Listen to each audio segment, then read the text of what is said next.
This is a place for planting, for digging, for harvesting, for relaxing. It's a place to get your hands dirty, but most of all, it's about having fun. And that's what you'll always have when you're in the garden with Doug Oster.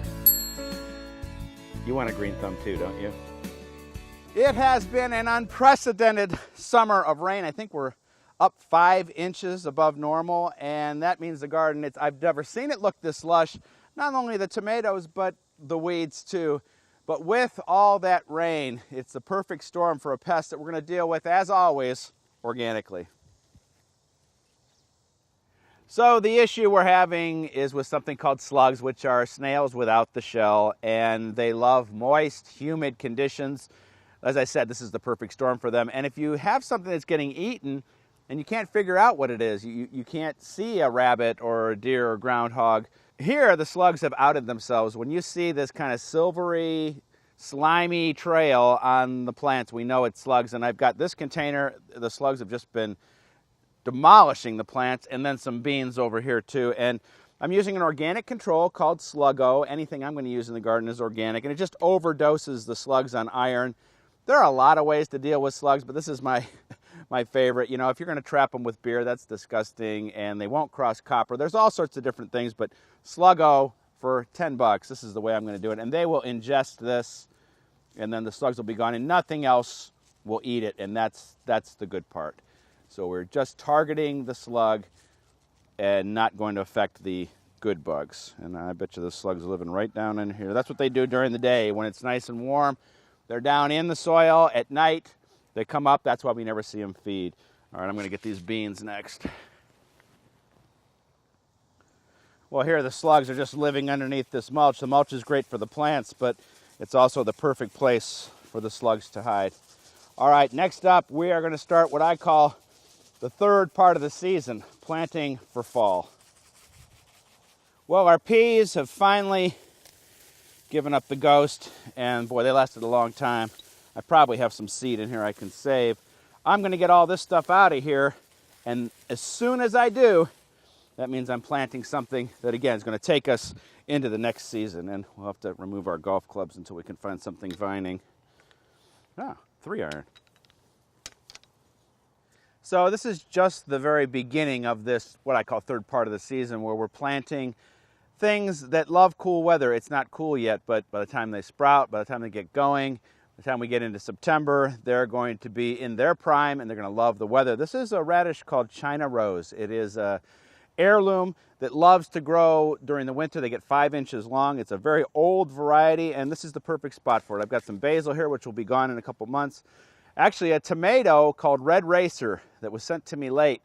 It's something that I'm trying, and it's already got a tomato on it. It's the latest I've ever planted a tomato, and we'll see if we'll get one by the end of the season. But for now, in here goes our China Rose radish seeds, and we're just going to sprinkle them down there and kind of scratch them in and then put some water on them. And I put a lot of seed in here because I'm going to use the thinnings too, which I love, the microgreens. And I still have some more that I can plant later. We have some kale to plant next, and that's not an heirloom variety. That is a brand new variety.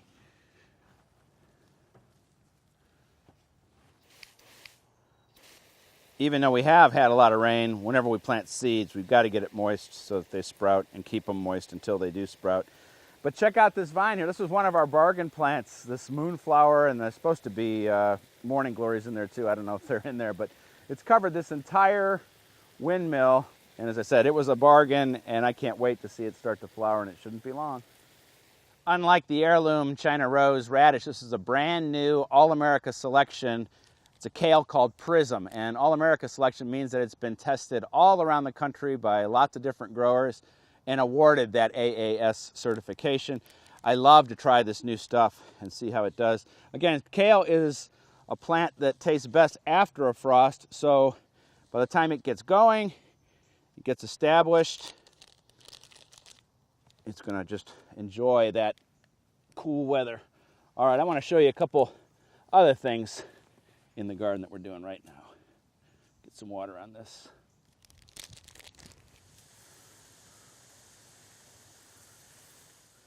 Well, believe it or not, even though we are towards the end of the season, I'm still adding plants and, as always, bargain plants. This guy was on sale, but I'm getting the most bang for the buck because this is a tuberous begonia called Bonfire, one of my absolute favorites. Down below, that bulb-like tuber can be saved at the end of the season when frost hits this. Now, I'm still getting 2 months of beautiful blooms like this, and then it will get twice this size when I feed it. But then saving that bulb all winter long and then planting it again in the spring. Now, I've got one more plant for you to see that's one of my absolute favorites that's just starting to bloom.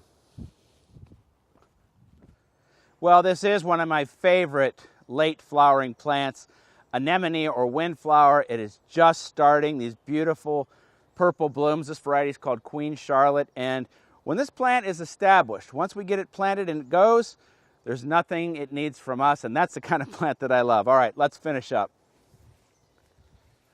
So here's another one of those plants that I'm adding at the end of the season. These are caladiums with the bulb underneath that's tender that I'll save.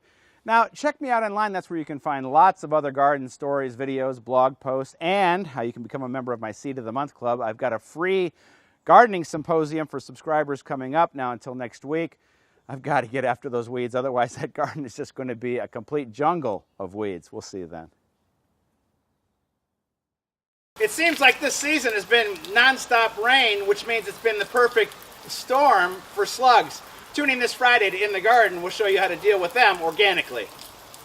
Is that really necessary? No, but it was fun.